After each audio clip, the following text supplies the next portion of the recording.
Daily Tech News Show is made possible by you listening right now. Thank you, Tony Glass, Peter Bohack, Philip Less, and Edward Chang. On this episode of DTNS, why half the world shut down because of a security update from CrowdStrike. Plus, Iyaz Akhtar is here, and he's got the first word on the new Samsung foldables. This is the Daily Tech News for Friday, July 19th, 2024. Put it down in your tech history book. In Los Angeles, I'm Tom Merritt. From Studio Animal House, I'm Sarah Lane. From the Big Apple, I'm Iyaz Akhtar. Drawing the top tech stories. From Cleveland, I'm Len Peralta. And I'm the show's producer, Roger Chang.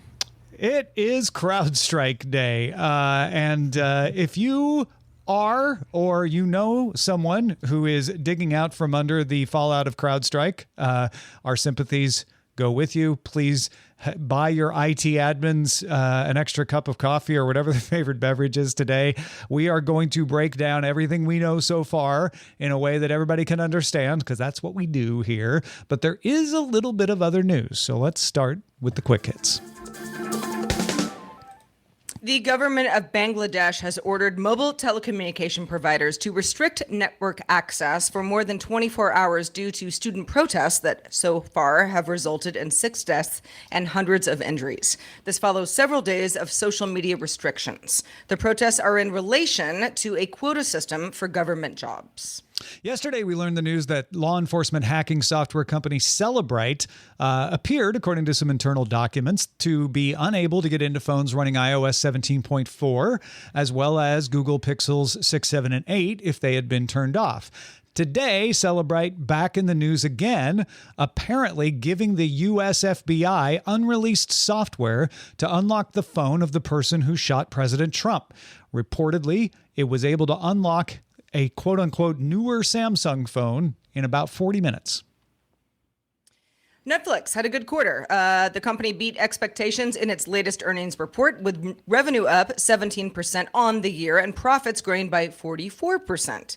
It also gained subscribers, up 8.05 million to 277.65 million subscribers worldwide.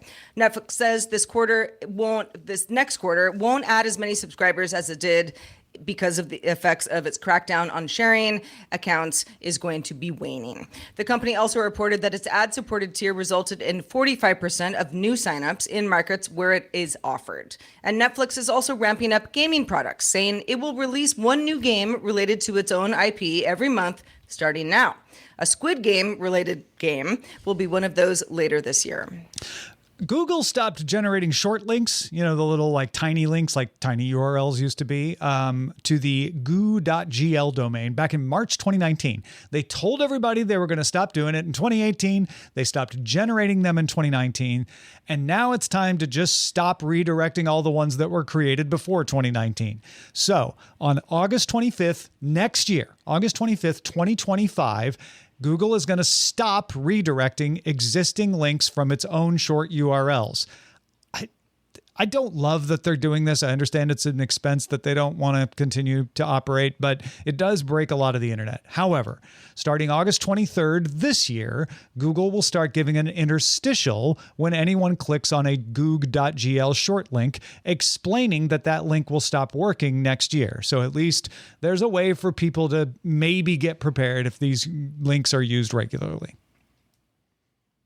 Many of us, certainly on this panel and listening now, might have had a Sony Discman back in the day, a portable CD player. If you missed that Discman, or you just want to go retro and have something similar, a Chinese company named FIO, F-I-O, is releasing a new portable CD player called the DM13. So for $179, you can play CDs on the go with support for Bluetooth wireless headphones. Also has a 3.5 millimeter wired headphone jack, as well as a 4.4 millimeter balanced wired headphone jack.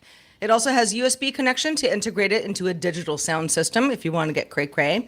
The battery goes about 8 hours of playback on a charge, and it can play standard CDs as well as MP3s, FLACs, WAVs, AACs, WMA audio files burned onto a CDR. Man, it's like 2001 all over again. If FIO sounds familiar, it also showed a portable cassette player at CES back in January. I love that. I'm so glad that that's back. All right. Before we dig into the explanation, where were you when you heard about the CrowdStrike bug? Sarah, Iyaz, do you remember where you were? I was asleep. When you heard about it, you were asleep? Wow. Well, I was asleep, and then my Slack channel with a lot of people on the East Coast were all abuzz, when I woke up, and I was sort of like, what in the heck? Okay, all right, let's get into it. Yeah, big deal. Yeah, I was on Reddit, and of course, it was a Simpsons post that got me about it. It was big fat Homer, and he was hitting a stick, and it said, "What's going on at Microsoft right now?" So I looked into it, and it wasn't Microsoft directly. Nope. I did find out about the story that way. All right. I actually was listening to the BBC World Service flash briefing, and it was their top story. My dog usually gets me up early, which would have given me a jump on this story. But today, the dog decided to sleep in, so I was running a little behind. If you want to know a little more of the details of what happened, early Friday, starting in Australia, Windows computers at large companies began seeing the old blue screen of death and were unable to reboot. That outage spread as the sun came up in Asia, Europe, and the Americas. The blue screens were caused by a faulty update to CrowdStrike's Falcon sensor, which is an enterprise security product. An update was pushed around 4:09 UTC on July 18th, so that's just after midnight Eastern time. At the same time, Microsoft reported an Azure outage for a cloud region covering the central US because of a configuration change. That is now resolved. Really only temporarily affect some Microsoft 365 stuff, but it was unrelated to the CrowdStrike bug and the blue screens. But for a while, it confused the issue. People thought it was the same thing. So this affected Windows. It did not affect anything from Microsoft. When I'm talking about the CrowdStrike, there was an Azure bug that kind of came and went pretty fast. That has nothing to do with this. The CrowdStrike bug, however, because it caused servers and client computers at large enterprises to go down, and because CrowdStrike is very popular and used in a lot of places, affected airports. It affected airlines, causing planes to be grounded. In fact, the US FAA did a ground stop at one point just to sort out the chaos caused by the outage. It also affected banks, hospitals, transport services, media. Sky Media went off the air briefly. Several other broadcasters went off the air briefly. Shops had to close. Starbucks, which is, I'm only bringing it up because it's so huge and you'd think would be a little more redundant, had to close stores because it was unable to take orders because of the outage. All right, so let's talk a little bit about what CrowdStrike Falcon sensor is. It is what is called an endpoint detection and response piece of software, or EDR. It proactively monitors a computer's operations, and if it detects malicious activity, attempts to shut it down. So this is more sophisticated than a virus matching thing, right? That's just a table of definitions it looks like, or it looks at. What CrowdStrike Falcon sensor does is look at internet communications, what programs are running, what files are being opened, and if it detects what it thinks is malicious activity, it shuts it down. It has to be privileged software to be able to do that. So it is given, with approval by Microsoft and the user, access to internal systems not usually granted to other programs. It is a kernel level driver, if that means something to you. It is basically means it's integrated into the core of Windows. If it detects an unusual pattern, it has the power to unilaterally shut down communication. That is good for security. Falcon is one of the top EDR providers, meaning it's used by a lot of companies, meaning it affected a lot of the world when this bug happened. It's not usually used by consumers. So if you're like, well, it didn't happen on my PC, it might have happened on your work PC, but it would not likely have been on your home PC. If you're a company admin, Godspeed, my friend. We are cheering for you today. CrowdStrike has about 29,000 corporate customers worldwide, so that's a large footprint. It is famous for catching the attackers who tried to break into the Democratic National Committee networks in 2016. It is the company that gives hacker groups the names that have animals in them, like Fancy Bear, Charming Kitten, Gothic Panda. You may remember that CrowdStrike had a Super Bowl ad this year.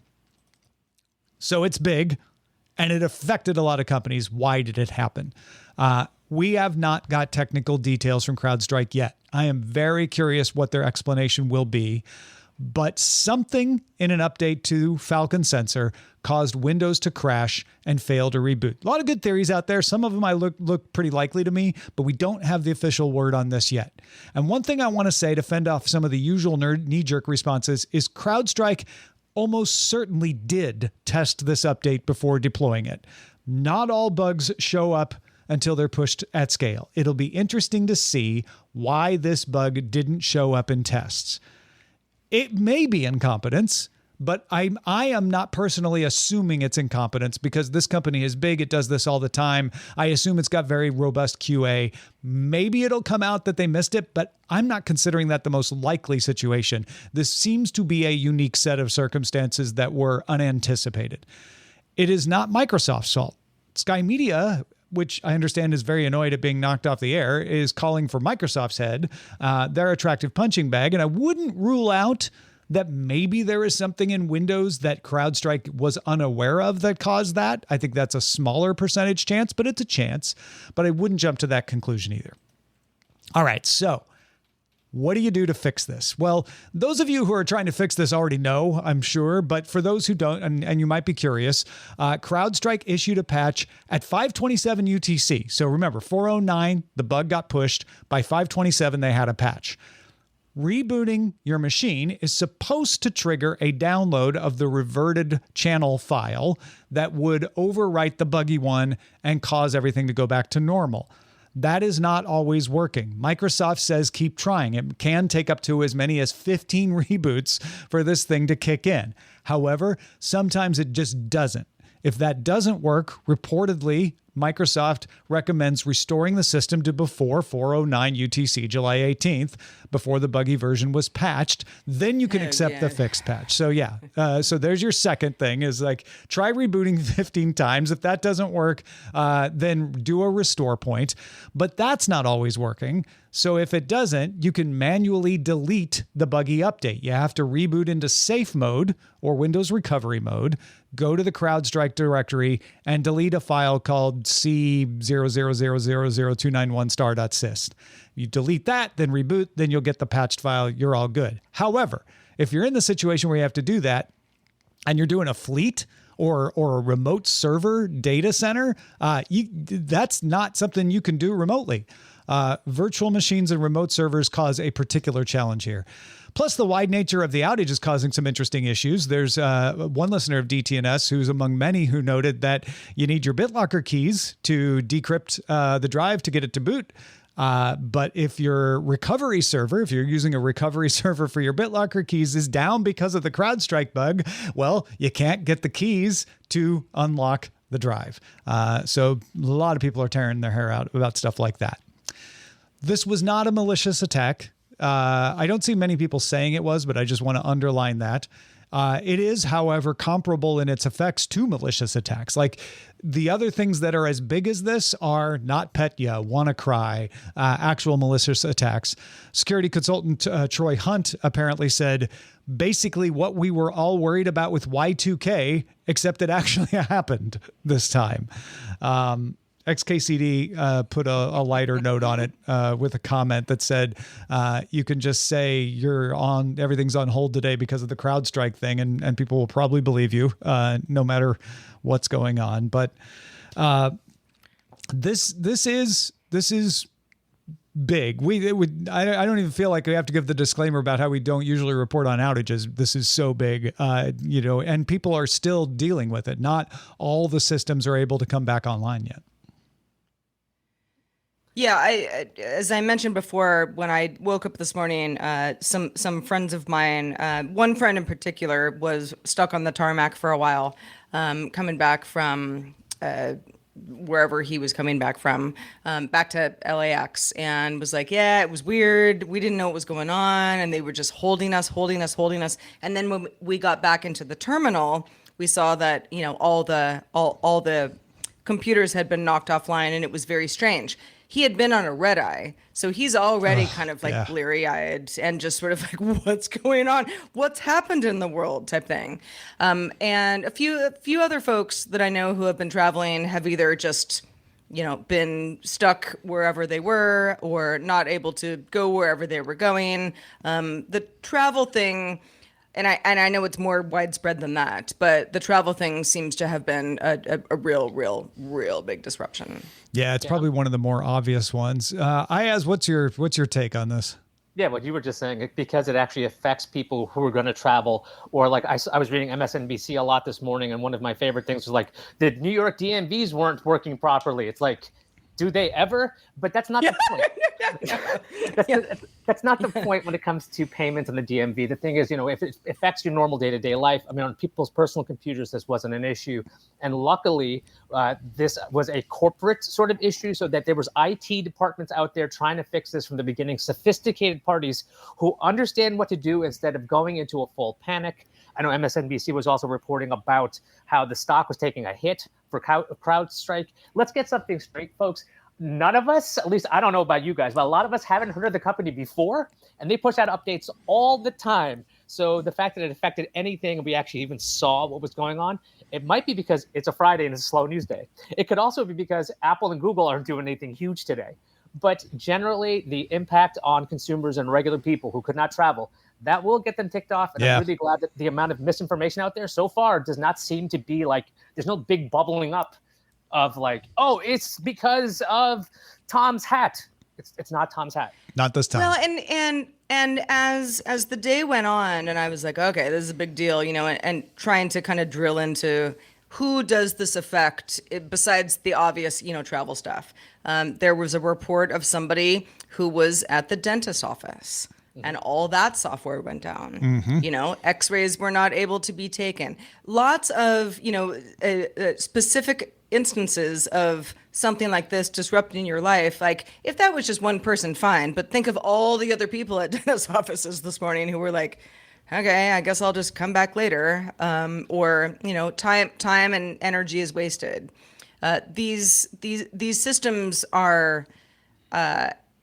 Again, not necessarily going to be your personal PC, and probably pretty rarely, but power a lot of the PCs that run the world. Yeah. This, I don't think, is something that is emblematic of a problem. It is sort of a black swan kind of event. That's why I'm very curious what the explanation of why it happened is. Technomensch asks a question I think a lot of people have. If this could happen with a single update, what happens if we really get attacked? I think this is pretty good example of how resilient we are. We were able to put a patch out. Most of the systems have come back online. Things are starting to move again. Planes are moving again. We're not still talking about people being stuck in airports other than, like, oh, you got delayed, so you're still waiting to get on the next flight. But the planes are in the air. London cabbies are back on the road. Starbucks can open back up, etc. That doesn't mean that if you're in an enterprise where you're like still trying to get that BitLocker key, it's not super frustrating, but this could have been worse. And so I hesitate to compare this with, if this could happen, what else could happen? Because as Iyaz said, CrowdStrike issues updates like this all the time. We're looking at the one time it failed dramatically, but it most of the time does not fail dramatically. So to me, the interesting question is not, did they not QA it enough, or was there incompetence? That will be a sort of boring and easy answer if they just missed something, and then CrowdStrike should lose customers. If it's an unanticipated compatibility error and we learn something from it and we're able to avoid it happening again, I think that's the really interesting thing that could come out of this. And I think it highlights that, you need to have some redundancy in your systems. You need to make sure you're prepared for these kinds of things to go wrong and have a plan for restore points and stuff like that. But I don't know that this is something that's likely to happen a lot. So if you could also be at the risk of spending too much time trying to prepare for another situation like this, and it just never happens again. I guess we'll see. We have a new episode of Top 5 over at youtube.com/Daily Tech News Show. This week, we break down automobiles that were ahead of their time. Roger did a great job discovering or going into the past and rediscovering cars that had touchscreens in the 70s and automation in the 50s, things you wouldn't have guessed. You can catch that at Daily Tech News Show on TikTok, at DTNS Pix, DTNS PIX on Instagram, and at youtube.com/Daily Tech News Show. Samsung says it has taken more than 910,000 pre-orders for the Galaxy Z Fold 6 and the Galaxy Z Flip 6 in South Korea. That's down a little bit from last year. Last year it was 1.02 million for the 5s. About half those orders came from customers in their 20s and 30s, though. So that's a little younger. Last year it was 43%. This year it's about 50%. So these foldable phones are appealing to a younger demo now. Also, about 40% of the orders were for the Fold versus 30% last year. Still, most of them are for the Flip, but the Fold's getting a little more popular. Pre-orders are continuing for the rest of the world. Iyaz just got done reviewing both of these. Iyaz, what can you tell us about the Samsung Galaxy Foldables? Okay, a couple of things. Number one, my reviews are up at PCMag.com of the Fold 6 and the Flip 6. Number two, I accidentally said Big Fat Homer. It was king-sized Homer. That's the Simpsons episode. So the Fold 6 and Flip 6 are fantastic devices. I got to say that they are. Let's talk about the Flip first, because what Samsung, when I was talking to them about this device and how they want to position it, mostly the biggest upgrade on this is a 50 megapixel main shooter on this. Before it was a 12 megapixel one. Now it pixel bins photos to 12 megapixels. Essentially, they're trying to get this to be on par with an S device. So figure like the S24 or like the S23, that kind of thing, and it just folds. It wouldn't surprise me in the long run if this device becomes an S Flip, because the crease on the Fold 6 has gotten to the point where the ripple is very hard to see. It's still there, but it's been improved vastly. The promotion and discussion about this device has been creativity, creativity, creativity. They even have a camcorder mode where you can hold the device like this and record. If you don't know what a camcorder is, you can look that up. I find it harder to hold it this way because it's just strange, because it's very light. Kids, ask your friend who's really into retro stuff. They'll tell you. Yeah, it was that was a line that was cut from my review. So now you got it here. I will say the Fold 6 is a productivity beast. I love this thing. If you are looking for that one device that could almost replace everything, we're talking a phone, a computer, a tablet, this is getting really, really close. And one thing I want to throw at people that they might not know is that both of these devices are now IP48 rated, which means they are finally rated for dust resistance. They weren't before. IP48 means that debris larger than a millimeter can't get into these. So you don't have to worry so much about putting it in your pocket or worried about, I know these are closed flats here, but I mean, there's still a microscopic gap. So things can get in there, but they're not going to get in the device. These are much more refined. The Fold's a hard sell at $1,899 to start.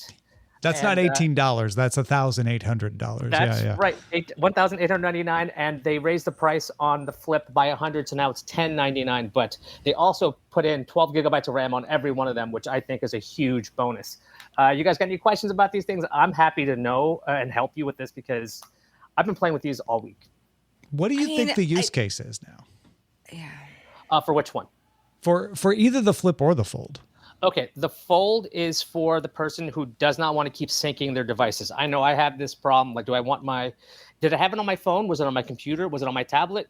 It's all right here. So the problem this thing is trying to solve is, let's push the envelope on technology. The front screen is now wider than before. It's very, very small in differences. It's about a millimeter in width, but the screen itself is 3 millimeters. So if you like to do everything on one device that you can carry with you, the Fold is that kind of thing.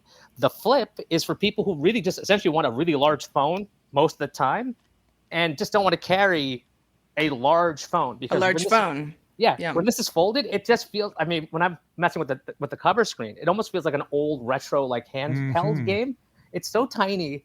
And the one thing I don't like about it is that Samsung kind of hobbles or limits the software on the cover screen, because they want the experience to be really good. It can only run a couple of apps, but you can use Samsung's own Good Lock software to install any app or use any app on this. So I think The small one's for people who want to have big phones in their pockets, and the big one is for people who don't want to carry a laptop in their pockets. Yeah, or a full-size tablet. Yeah, the Flip, and I think we were talking about this with Scott Johnson a couple of weeks ago when they were first announced, and just talking about just the, putting something in your pocket or a small satchel, if you don't have a big old purse kind of thing. And I don't like to walk around with that very much. Having that small device that, you can make it be a full-size phone, but for most of the things and notifications that you're getting, you can probably handle it with the cover screen. That makes a lot of sense. It's just a, it's an aesthetic thing more than anything else. Yeah, there are people out there who want to figure out, what is the problem this is solving? I want to say that the Flip at times feels like, in the old pocket watch, you pull it out, you can see the time. Yeah, you can mess with it. It probably would go against people who like smartwatches, because you wouldn't really need a smartwatch. You already have a second screen over here. Would people wear this? I have not seen a person wear this yet. I'm waiting for that. I'm serious. Very large watch. Make it wrappable. Yeah. But also, Samsung has been promoting the heck out of the Flip in general with BTS in Korea. So TXT, actually. Oh, excuse me. Thank you. TXT. BTS, I think they're doing the S stuff. BTS is in the military, so they're not doing anything right now. Well, there you go. He's on top of K-pop. I'm not making a joke there. Yeah, so they have been doing a lot of promotion, showing off people shooting a video with it, their own TikToks and things with this device, because it also does have an auto zoom feature. So if there's a bunch of you can either zoom out or zoom in. It's really trying to go after creatives, kind of like, if you're really old, you'd be like, remember how Macs used to be for creatives? Like, this Samsung thing is for creatives. The video stabilization on both, if you do take videos, the stabilization is amazing on the Fold 6 and very, very good on the Z Flip 6. They're very confusing names. It's almost like a gimbal. They're really quite impressive for how small and thin they've gotten. Very impressive devices. So last question from me, Flip 5. Do you need the Flip 6, do you think, or are you good? I don't think there's any strong reasons to upgrade from the Fold 5 or the Flip 5. I do think that the Flip 6 has a better camera. So if you were looking for a reason, it's a good way to go. It's got more RAM, and the price difference isn't huge. So I think Flip people have a better case to upgrade. And Fold 5 owners, they should wait to the 7. And if you're 4 or below, the 6 is an excellent device. That's good stuff. That's why you need to read PC Mag and get all the rest of Iyaz's good knowledge. Go check that out as well. Also, I just wanted to throw out that David Spark and Rich Stroffolino over at the CISO series talking to people in the industry about CrowdStrike. If you want the more enterprise level discussion of that, you'll want to get their cybersecurity headlines. They've got that. They just finished up going live at 12:30. So look for the CISO series online for that as well. One minor correction. I did say BTS was still in the military. For those 3 Army in the audience, Jin is out of the military, just got out of the military, but he's not yet doing Samsung promotions yet. Let's check out the mailbag. We got one from Rick in Kingwood, Texas, who wrote in with his thoughts on our conversation in yesterday's show about the Peacock Netflix bundle and why Verizon would do it. Rick says, customer retention and acquisition. Cell service is almost a commodity, and the carriers need something to differentiate their services. I don't think this bundle is free. The price is just not disclosed to the cell customer on their monthly bill. I think Verizon got a discount from Peacock and or Netflix, and their cost is less than the numbers mentioned in the conversation. Maybe a comparison of the cost of Verizon services versus other carriers would give insight into what the customer is paying. For instance, my Tello NVMO carrier monthly bill is $14.35 versus Verizon. I don't think this is anywhere close to that monthly cost. If the difference is more than what I would pay not getting the Verizon bundle, then I'd be ahead to put together my bundle. My bundle could be different services. Peacock also is on the hunt for customers and hopes the Verizon offering will bring them in and stay after the bundle offer ends. Yeah, that's all good information, Rick. And you should remember, too, that Verizon didn't raise the price to offer this for free. So it's likely that NBC Universal might be paying the difference in order to get people on board with Peacock. It would be worth their while to do that because then they keep them as subscribers and make money over time.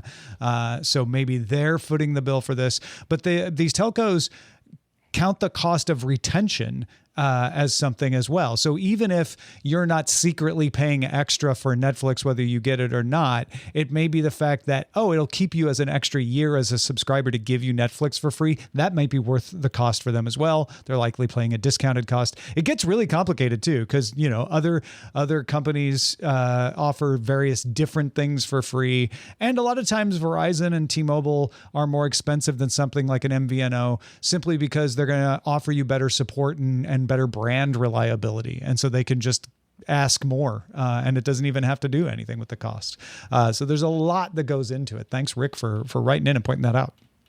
Let's also thank Len Peralta, who has been illustrating today's show. Len, which story did you choose to illustrate today? Well, some days when I wake up to do this show, there's a story that outshadow's everything else. And it's a good day when you know what's going to happen.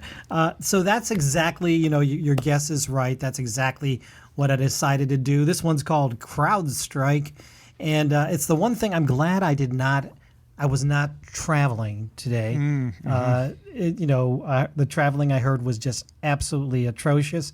And this image sort of shows just that little part of how CrowdStrike struck out against some of those travelers. You can see the handwritten. Better restart 15 times, my dude. The restart the phone. You've got the handwritten boarding pass, which I think is kind of crazy. If you would like to commemorate this moment in time, the biggest internet outage right now, you can go to my Patreon, patreon.com/Len. Back me at the DTNS lover level, and you can get that image delivered to you right away. Or you can go to my online store, order the old-fashioned way, and have it delivered to you. There you go. That's something for you, and just some way to commemorate this incredible day. Have you been crowd struck? Get Len's CrowdStrike art. Striking out, yes. Exactly. Len, good stuff as always. Also, great stuff from you, Iyaz Akhtar. Thanks for joining us and letting us get a peek at the flip and the fold from somebody who's been living with it. Let folks know where they can live with your other stuff. Yes, you can live with all of my joyous reviews over at PCMag.com. That's PCMag.com. Did you know that site is really, really old? It started in 94. You know the print started in 82? That's right. That means that PC Mag is just slightly older than DTNS. Just a little bit. Yeah, just a hair. Patrons, stick around for the extended show, Good Day Internet. We may have more to talk about with CrowdStrike, as a matter of fact, but it's also Friday, so we're going to try to take your and our minds off of all the trouble with the great GDI debates. Phones versus smartphones. Who would you call? And have smartphones made us incapable of cooking for ourselves? Stick around for the great debates if you're a patron right after this. You can catch our show live Monday through Friday at 4 p.m. Eastern, and that's 2000 UTC. Find out more at dailytechnewsshow.com/live. We're back on Monday doing it all again, talking about packing tech for your next convention or just a vacation with Tricia Hirschberger joining us. Talk to you then. This week's episodes of Daily Tech News Show were created by the following people: host, producer, and writer Tom Merritt, host, producer, and writer Sarah Lane, executive producer and booker Roger Chang, producer, writer, and co-host Rob Dunwood, video producer Joe Kuntz, producer at large Anthony Lemos, Spanish language host, writer, and producer Dan Campos, science correspondent Dr. Nikki Ackermans, social media producer and moderator Zoe Detterding, our mods: Beatmaster, W. Scottus1, BioCow, Captain Kipper, Steve Guadarrama, Paul Reese, Matthew J. Stevens, a.k.a. Gadget Virtuoso, and J.D. Galloway. Mod and video hosting by Dan Christensen. Music and art provided by Martin Bell, Dan Luders, Mustafa A., Acast, and live art performed by Len Peralta. Acast ad support from Tatiana Matias. Patreon support from Tom McNeil. Contributors for this week's shows include Shannon Morse, Chris Christensen, Scott Johnson, and Iyaz Akhtar. Our guest this week was Charlotte Henry. And thanks to all you patrons who make the show possible. This show is part of the Frog Pants Network.